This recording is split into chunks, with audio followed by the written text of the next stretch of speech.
Selamat pagi, Mas. Buku A Gift from a Friend.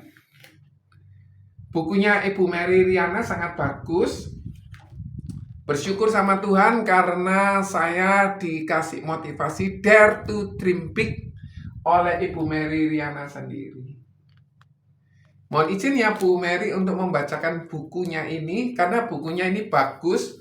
Buku ini diterbitkan 2006. Saya akan bacakan di halaman 101 sampai 105.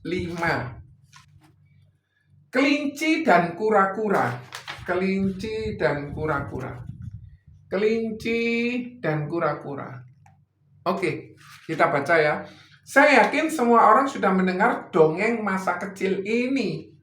Ini adalah kisah perlombaan antara kelinci dan kura-kura. Kelinci karena merasa puas telah meninggalkan kura-kura jauh di belakang dalam waktu yang singkat. Begitu perlombaan dimulai, akhirnya memutuskan untuk tidur siang sebentar.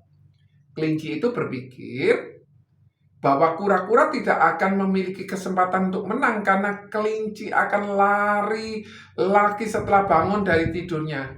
Kelinci tersebut sangat yakin dapat mengalahkan si kura-kura. Lah kok nggak diselesaikan ya pertandingannya sama si kelinci, baru dia beristirahat. Tetapi kenapa kok di tengah pertandingan dia beristirahat? Nah, ini ada bahayanya. Kelinci itu berpikir bahwa kura-kura tidak akan memiliki kesempatan untuk menang karena kelinci akan lari lagi setelah bangun dari tidurnya. Kelinci tersebut sangat yakin akan dapat mengalahkan kura-kura. Sementara itu, si kura-kura secara perlahan dan terus-menerus melewati kelinci yang masih beristirahat. Tapi kenapa ya kura-kuranya nggak bangunin kelinci? Langkah demi langkah, kalau kita tahu kura-kura kan pelan ya jalannya. Merangkak perlahan, kura-kura pun mendekati garis akhir.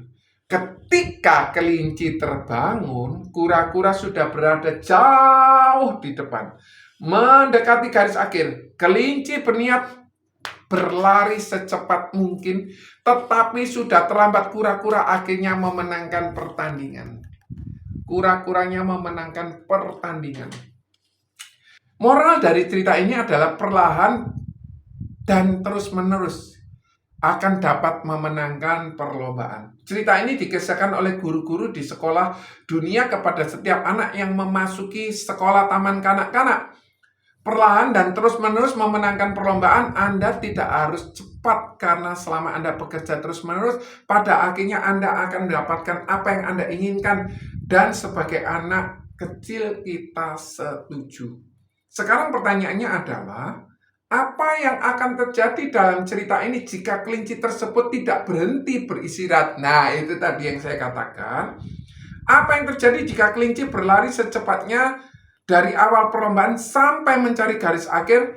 Dapatkah kura-kura mengejar? Jadi kalau kelincinya duluan sampai garis akhir, ya kura-kura tidak akan memenangkan. Nah, meskipun saya diajari oleh guru sekolah taman kanak-kanak bahwa menjadi kura-kura adalah baik, saya tetap memilih menjadi kelinci. Saya memilih menjadi kelinci yang selalu berlari secepat mungkin dan tidak beristirahat sebelum mendapatkan apa yang saya inginkan, sebelum garis akhir.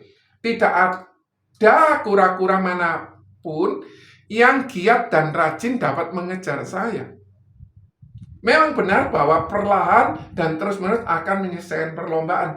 Tetapi benar juga jika cepat dan konsisten akan menang terlebih dahulu.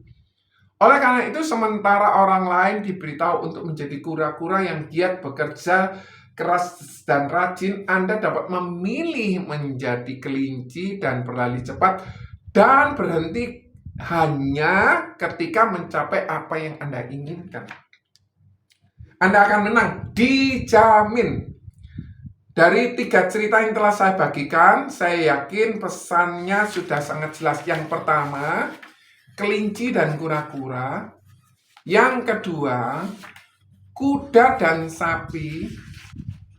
Dan yang pertama, prinsip Pareto 80-20. Saya memilih untuk hidup tidak seperti mayoritas dan tidak melakukan hal-hal yang dilakukan oleh kebanyakan di sekitar saya tahu jika saya mengambil tindakan yang sama, saya akan mendapatkan hasil yang sama seperti mereka. Dan saya tahu bahwa itu bukanlah kehidupan seperti yang saya inginkan. Saya memilih untuk memiliki suatu paradigma baru, mengetahui bahwa saya harus mengerjakan sesuatu yang berbeda dari orang lain. Untuk mendapatkan hasil yang berbeda, saya mulai berpikir serius bagaimana saya harus menjalani hidup ini. Karena itulah saya menyadari bahwa sejauh lebih bernilai daripada, ketika itu saya menyadari bahwa saya jauh lebih bernilai daripada apa yang telah saya kira selama ini. Keren. Bukunya Bu Mary Riana ya, silakan dibeli. Bukunya Bu Mary Riana silakan dibeli. Terima kasih, semoga bermanfaat, semangat selalu.